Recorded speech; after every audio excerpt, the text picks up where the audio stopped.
Bonjour tout le monde, bon mardi. J'espère que vous allez bien. J'arrive de l'aréna, j'ai un peu froid. Je pense que c'est une raison pourquoi j'haïs autant l'hiver. C'est que j'ai tellement passé de temps dans les arénas dans ma vie que quand je sors justement de l'aréna puis qu'il fait pas gros soleil, 30 degrés, le froid me reste puis je trouve ça un petit peu difficile. Donc j'aimerais ça coacher le patin, mais mettons Costa Rica ou en Colombie qui sort dehors puis il fait toujours beau et soleil là. Mais bref, 1er mai, aujourd'hui, nouveau mois. Donc, si vous me suivez depuis un petit bout, vous savez peut-être que j'aime beaucoup me fixer des nouveaux objectifs et de pas attendre au 1er janvier. Donc, à chaque premier de mois, j'aime ça faire un espèce de petit bilan de ce qui s'est passé dans le mois d'avant et de m'aligner sur le mois qui s'en vient. Donc, premier du mois, premier jour du mois aujourd'hui, on dirait pas que c'est le mois de mai, un mois de printemps. C'est comme je disais, il fait un peu froid et humide et pleut. Mais c'est pas grave. Donc, j'espère que vous avez pris le temps de regarder un petit peu votre mois d'avril ressemble à quoi. Et si vous avez quelques petits objectifs à vous fixer pour le mois de mai, eh bien, il vous reste encore un peu de temps pour le faire. Ce soir, par contre, je vous parle d'un sujet qui complète un petit peu ce sur quoi j'ai parlé la semaine passée. Donc, la semaine passée, mon live, c'était sur la productivité. Je vous disais que l'ennemi numéro 1, dans le fond, de la productivité, c'est les distractions. Donc, je vous avais donné des petits trucs, en fait, pour réduire vos distractions. Faites attention que vous faites plus en moins de temps, donc que vous êtes plus productif dans vos journées. Et il y avait un de ces points-là qui était de prendre des pauses, en fait, parce que des fois, on travaille, puis on fait une tâche qui nous prend 2 heures à faire, mais on sait très bien que ça devrait nous prendre 15 à 20 minutes pour le faire. Puis finalement, ce qu'on a besoin, en fait, c'est d'une micro-pause, donc une petite pause de 5 à 10 minutes pour changer notre focus, faire autre chose et revenir à notre tâche de façon plus concentrée et de retrouver notre productivité. Donc aujourd'hui, j'avais envie d'aller plus en profondeur sur le sujet des micro-pauses et vous expliquer comment vous pouvez utiliser ces petits 5 à 10 minutes-là de pause dans votre travail ou dans votre journée en général pour augmenter pas augmenter, mais améliorer votre santé globale. Donc, allô Didi, allô Sylvain, voici mon mois. Plein de singes, genre. Ouais, j'aimerais ça retourner au Costa Rica pour les singes. Mais j'ai un autre voyage de prévu pour la fin du mois. Donc, je vais vous faire probablement un live à la fin mai en direct d'Hawaï. Donc, ça sera probablement pas des singes, mais ça va être un autre concept de live de voyage. Donc, à suivre. Mais ouais, j'aimerais ça chiller avec des singes. Par contre, j'ai une marmotte dans ma cour qui chill là depuis comme 3 jours. Donc, c'est pas un singe, mais c'est quand même un animal. Puis j'aime beaucoup les animaux. Donc, blague à part, effectivement. Les singes, les marmottes et les autres animaux, ça me fait toujours plaisir. Alors, revenons à nos moutons, hein?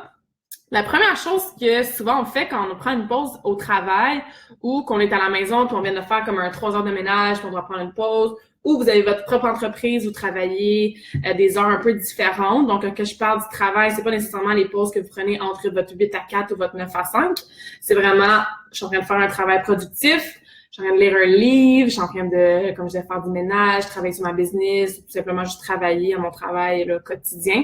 Et j'ai besoin de prendre une pause parce que je sais que ça va m'aider à être plus productif. Donc, pendant cette pause-là, c'est sûr que vous pouvez faire tout ce qui est plus logistique, hein?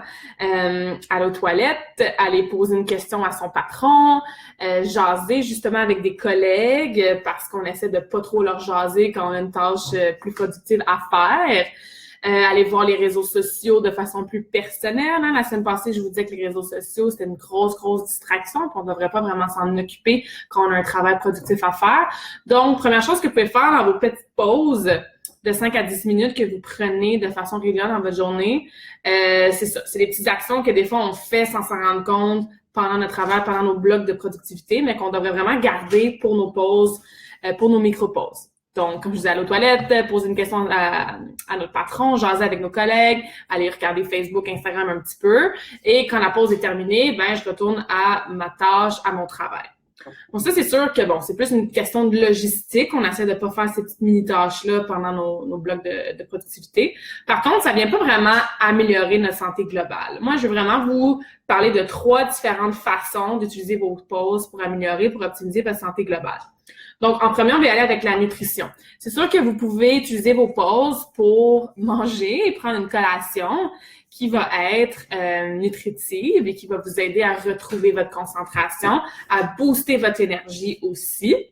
Donc, c'est sûr que votre 5 à 10 minutes, vous pouvez l'utiliser pour aller prendre des collations qui sont santé. Donc, ce que j'entends par des collations qui sont santé, entre guillemets, ou qui vont vous aider dans votre journée de travail à être plus productif et aussi à optimiser votre santé globale. Évidemment, on veut pas aller avoir des grosses fluctuations d'énergie, donc le sucre, c'est à éviter. Dès que tu manges du sucre, ça va faire ton pancréas va sécréter beaucoup d'insuline, hein, ton taux de sucre va augmenter, après ça va crasher, tu deviens un peu fatigué, tu crèves encore plus de sucre. Et il y a beaucoup trop de gens qui se retrouvent dans cette espèce de montagne russe-là de j'ai de la fausse énergie, je crash, j'ai de la fausse énergie, je crash. Donc, pour être productif, pour pouvoir bien utiliser tes pauses, il faut que tu ailles chercher des collations qui sont riches en protéines et en bons gras. Et moi, j'ajoute même des légumes. Et si tu veux avoir un petit goût de sucré ou quoi que ce soit, tu as besoin d'un peu de sucre rapidement, mais va chercher des sucres naturels, des fruits, du miel, sirop d'érable, etc. OK? Mais évitez tout ce qui est... si je m'en vais à la cafétéria de mon building là, de bureau, j'en vais chercher un muffin ou un croissant ou une chocolatine ou une grosse galette, un gros biscuit. Non, ça va pas vraiment te donner l'énergie que tu as besoin. Donc, protéines en collation, qu'est-ce qui est facile à manger? Ben, c'est sûr que protéines bon gras, on pense souvent à des noix. Il y a tellement de noix variées que vous pouvez manger. On pense à des graines de tournesol, graines de chia, graines de chanvre, graines de citrouille et tout ça. Beurre d'amande, beurre d'arachide. On peut penser, si vous prenez des produits laitiers, bon, c'est sûr que le yogourt grec peut aider à aller chercher des protéines. Le fromage, ça se mange bien en collation aussi, encore une fois, si vous prenez des produits laitiers. Encore une fois, on est dans les pauses, 5 à 10 minutes. C'est pas le temps, on n'a pas nécessairement le temps de prendre notre lunch et de se faire un steak ou de faire réchauffer notre super plat, là, notre lunch et tout. Donc, gardez en tête qu'on veut avoir une pause qui est courte, qui nous permet de retourner au travail rapidement, mais qui va nous donner les nutriments et l'énergie qu'on a besoin pour justement retourner au travail rapidement de façon optimale. Donc, tout ce genre d'aliments-là, ça se garde bien dans un bureau, dans un frigidaire. Si vous n'avez pas vraiment de frigidaire, où est-ce que vous travaillez, ben, vous pouvez aller plus avec ce qui est noix, graines et tout ça qui se garde dans un environnement plus tiède, là, qui n'a pas besoin de micro-ondes ou de frigidaire. Et évidemment, comme je disais, ben, complétez ça avec fruits et légumes. Donc, des crudités, un fruit aussi, ça n'a pas besoin souvent d'être dans un frigidaire, donc pommes, bananes, oranges, etc. Donc, bref, assurez-vous d'utiliser vos pauses pour manger un petit quelque chose qui va être nutritif et qui ne fera pas de fluctuations dans votre énergie. Donc ça, c'est la première façon que vous pouvez utiliser vos micro-pauses pour optimiser votre santé, c'est vraiment d'y aller avec un objectif de nutrition. C'est sûr que si vous prenez une pause de 5 à 10 minutes à chaque heure, que vous faites des blocs de 50 minutes de travail, 5 à 10 minutes de pause, puis qu'à chaque heure, vous mangez une collation, c'est peut-être pas optimal, surtout si vous êtes dans une genre de perte de poids ou que finalement, vous finissez votre journée, vous avez juste mangé toute la journée. Donc, je ne dis pas que chaque micro-pause devrait être pour prendre une collation. Souvent, on va prendre une collation en avant-midi et une collation en après-midi. Encore une fois, ça dépend. Il y a plein de façons différentes de manger.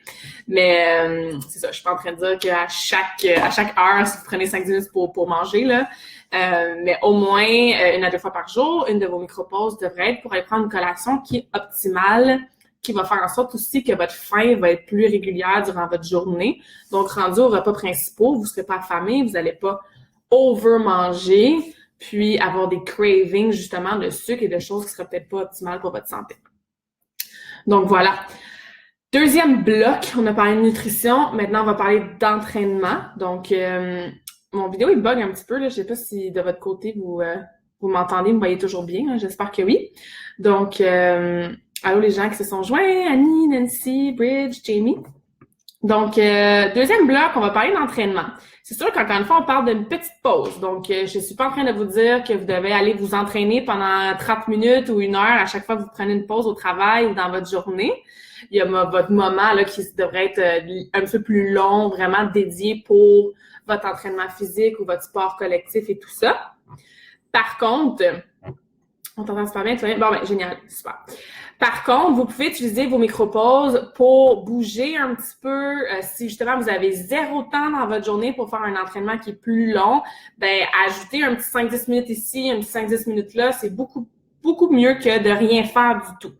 En ce moment, on va prendre une pause, on va rester assis, puis on va regarder notre téléphone. Ben, t'es assis toute la journée. Lève-toi, va prendre une marche, Tu peux faire il y a plein d'exercices avec juste le poids du corps que tu peux faire. Fait que, par exemple, tu peux dire, OK, ben, si on y va plus en musculation parce que tu n'as pas le temps de te rendre à un gym ou de faire un entraînement qui est à la maison plus musculaire, ben, ta première pause du matin, tu vas faire pendant ton 5 minutes, tu vas faire des lunges, des squats, des hip bridges ou des abdos, par exemple. Puis dans ta pause d'après-midi, mais là, tu vas faire plus des push-ups, des pull-ups, des choses que tu peux faire avec juste ton poids du corps, qu'est-ce que tu peux faire dans ton bureau. Ça prend 3, 4, 5 minutes max. T'es pas en train de suer ta vie, donc t'es même pas besoin de te changer, tu peux rester dans ton linge. Mais bref, il y a une façon d'utiliser tes micro-pauses pour bouger un petit peu, juste amener du sang dans ta circulation, dans tes muscles, faire contracter tes fibres musculaires, te changer aussi de ta position assise à taper sur un ordinateur durant 8 heures de temps.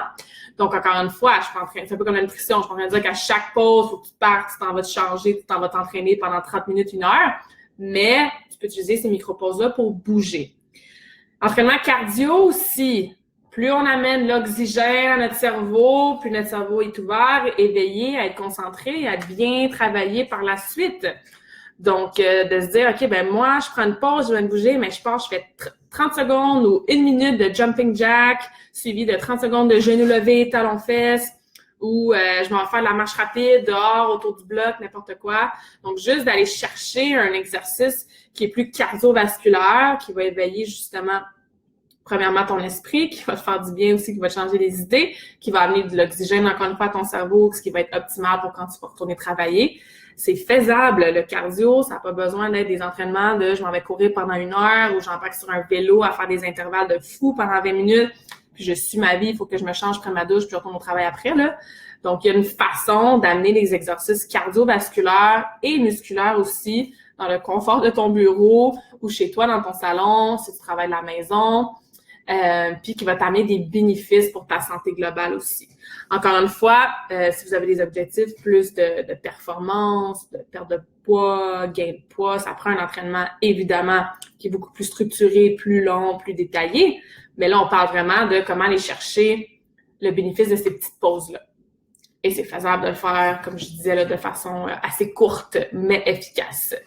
Et la troisième petite composante de l'entraînement, mais c'est sûr qu'on peut parler d'étirement aussi. Combien de gens, après avoir travaillé quelques heures à l'ordinateur, ils ont mal aux épaules, ils ont mal au cou, ils se sentent stiff un petit peu, ils ont mal au bas du dos parce que peut-être que leur chaise n'est pas super adaptée. Mais en fait, c'est surtout qu'on reste dans une même position pendant tellement longtemps et le corps humain n'est pas fait pour rester dans une même position aussi longtemps. Donc, d'utiliser vos micro-pauses pour faire quelques étirements. Encore une fois, c'est super pertinent et ça va vous aider à prévenir vos douleurs musculo-squelettiques et faire en sorte que vous allez aider à contrer les effets néfastes de la position assise statique. Donc, souvent, on va vouloir venir étirer le cou. Donc, même avec votre chaise de bureau, vous prenez prendre le bas de votre chaise ou juste mettre votre main dans le derrière de votre dos et juste incliner votre tête dans la direction opposée pour venir vraiment ouvrir cette région-là. Je peux même mettre ma main, peser sur mon épaule un petit peu, bouger avec la position de mon cou. Je vais juste trouver un endroit, pas un endroit, mais une position qui vient tirer dans mon cou. Tenir ça 30 secondes de chaque côté, ça peut être un premier étirement que vous pouvez faire. Souvent, on va vouloir venir étirer aussi les pectoraux, donc le devant des épaules, parce qu'on est toujours en train de taper à l'ordi, de manger, d'être sur notre téléphone, de conduire, ce qui fait que ces muscles en avant sont raccourcis.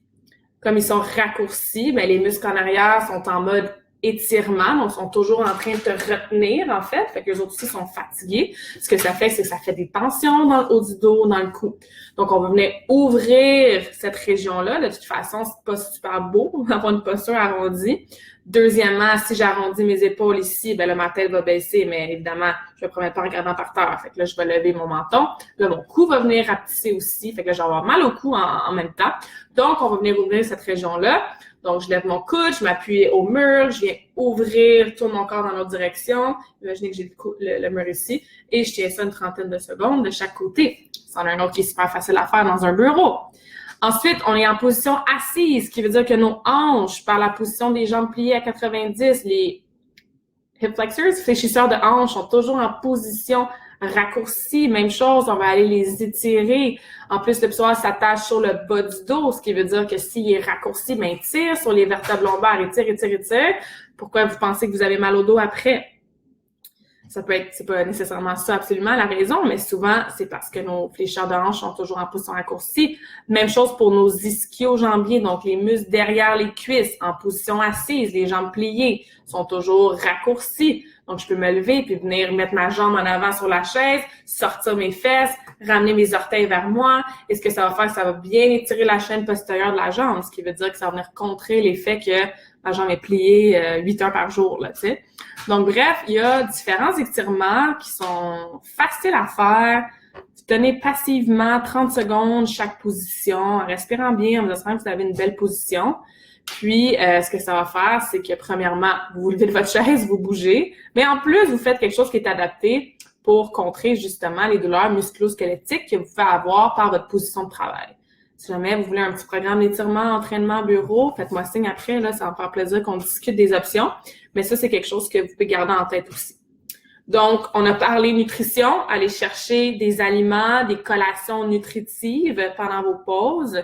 On a parlé d'entraînement, intégrer des exercices cardiovasculaires, musculaires et des exercices d'étirement qui vont faire en sorte que vous allez bouger, vous allez contrer les effets négatifs de la position assise statique, que si vous n'avez pas le temps de faire un entraînement plus long, plus complet en début de journée ou en fin de journée, ben au moins de temps en temps durant votre journée, vous allez bouger au moins, amener de l'oxygène à votre cerveau, bouger vos muscles et tout ça.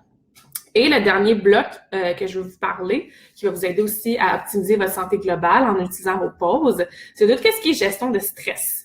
C'est sûr que de bien manger et de bien s'entraîner, quand on s'entraîne, on relâche des hormones qui nous aident à bien manager notre stress, qui nous aide à être de meilleure humeur. Donc, c'est sûr que l'activité physique, c'est un super bon outil pour la gestion de stress.